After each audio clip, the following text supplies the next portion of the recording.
Today we're going to have a look around the new Mercedes-Benz CLA, a sporty coupe based on the impressive new generation A-Class. Now, the old CLA was a massive hit here in Ireland, and this one looks set to be no different because, well, look at it, that is a good-looking car. And this one comes with some subtle but sharp new styling details that have it looking more like a mini CLS than ever before. But wait, I hear you ask, isn't there an A-Class saloon already? And yes, there is, or at least there will be in Ireland very soon. And while there's no doubt that the two cars do look very similar, there are a few differences that the keener-eyed Mercedes fan will spot. The CLA, for example, is a bit wider, it's lower slung, and most notably, much curvier of rear. But what is the point, you might also ask, of having two models which are so similar in the same lineup? And Mercedes tell us that they're after two very different markets here. With the A-Class saloon left to compete with the Audi A3 saloon, and then the larger dimensions of this new CLA set to take on entry-level versions of the Audi A4 and BMW 3 Series instead. So let's see if this has what it takes to compete with the big boys.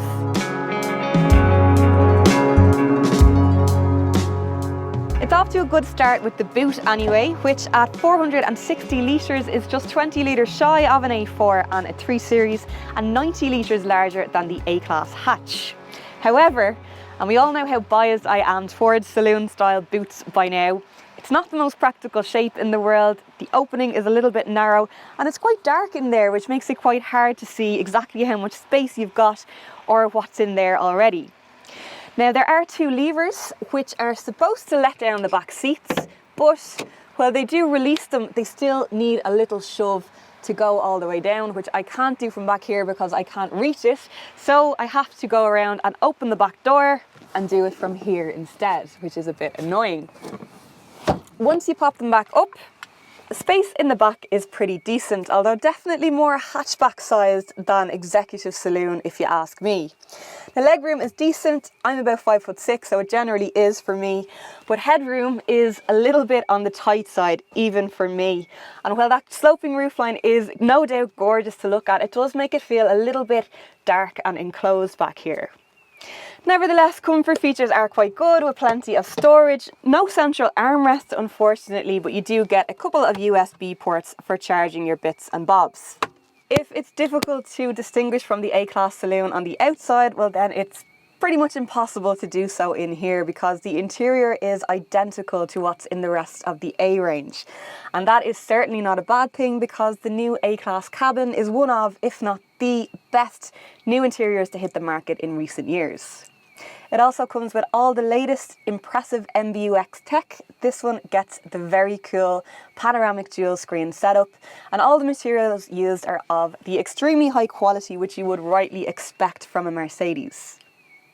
It is a beautiful interior and one that's very easy to get comfortable in and find your way around. Made even easier with the help of the Mercedes Me voice control system, which works in a similar way to Siri on an iPhone. But it can depend a little bit on how strong an accent you've got and what kind of a mood she's in. So let's see what kind of form she's in today. Hey Mercedes. How can I help you? What's the weather like today? Today it will be rainy in Dublin with temperatures between 14 and 20 degrees. In July, of course.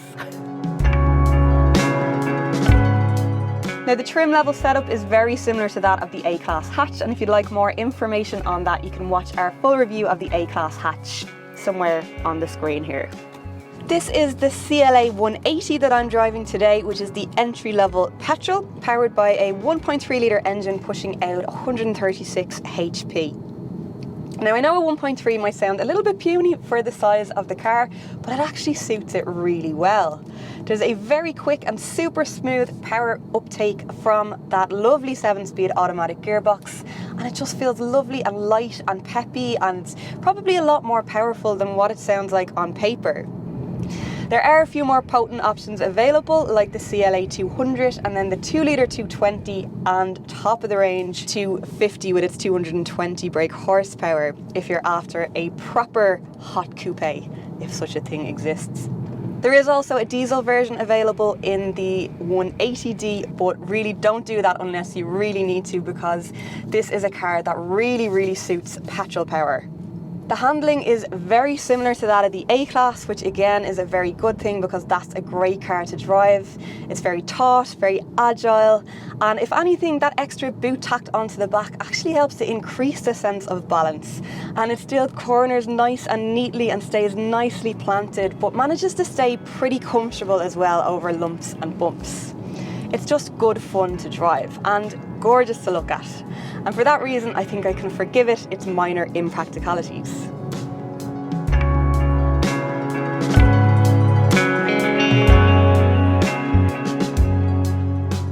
Prices start at about €34,000, but that is for an entry-level manual CLA, which nobody will or should buy. So realistically, you're going to be looking at this AMG line automatic at a minimum, and that pushes it well over the €40,000 mark, and indeed well into entry-level Audi A4 or C-Class territory.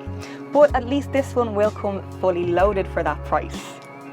What do you think of the new CLA? Is it a worthy contender to those in the class above, or is it just an A-Class pretending to be something more than it is?